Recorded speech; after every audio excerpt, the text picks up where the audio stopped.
Mother Holle. There was once a widow who had 2 daughters, one of whom was pretty and industrious, whilst the other was ugly and idle. But she was much fonder of the ugly and idle one because she was her own daughter, and the other, who was a stepdaughter, was obliged to do all of the work and be the Cinderella of the house. Every day the poor girl had to sit by a well in the highway and spin till her fingers bled. Now it happened that one day the shuttle was marked with her blood, so she dipped it in the well to wash the mark off. But it dropped out of her hand and fell to the bottom. She began to weep and ran to her stepmother and told her of the mishap, but she scolded her sharply and was so merciless as to say, "Since you have let the shuttle fall in, you must fetch it out again." So the girl went back to the well and did not know what to do. And in the sorrow of her heart, she jumped into the well to get the shuttle.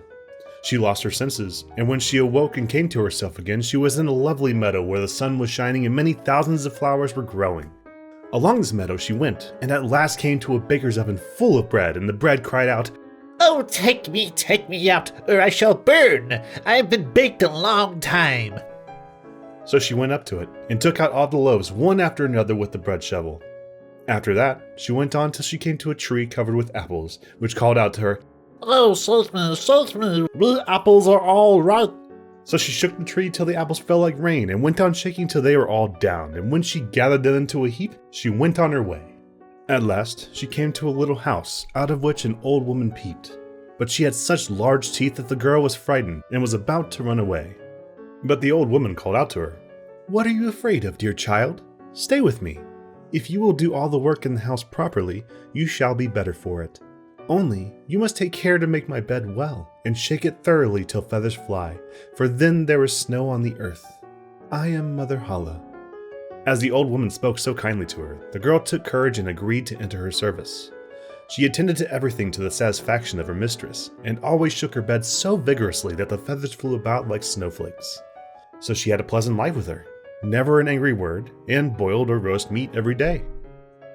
She stayed some time with Mother Holle, and then she became sad. At first she did not know what was the matter with her, but found at length that it was homesickness. Although she was many thousand times better off here than at home, she still had a longing to be there. At last she said to the old woman, "I have a longing for home, and however well off I am down here, I cannot stay any longer. I must go up again to my own people."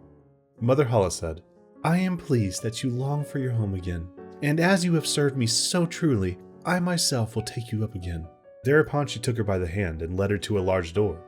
The door was open, and just as the maiden was standing beneath the doorway, a heavy shower of golden rain fell, and all the gold remained sticking to her, so that she was completely covered over with it.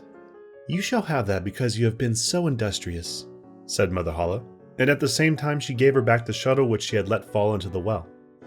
Thereupon the door closed, and the maiden found herself up above upon the earth, not far from her mother's house.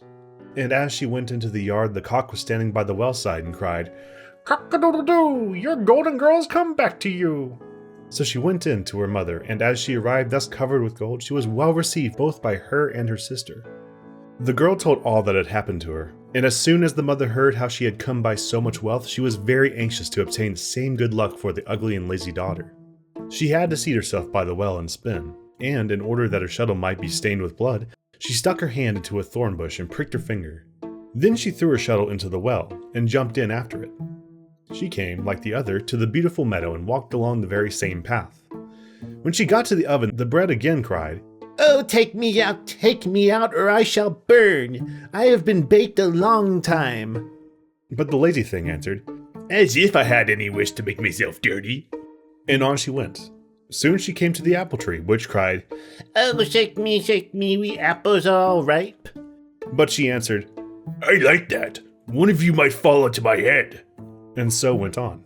When she came to Mother Holle's house, she was not afraid, for she had already heard of her big teeth, and she hired herself to her immediately.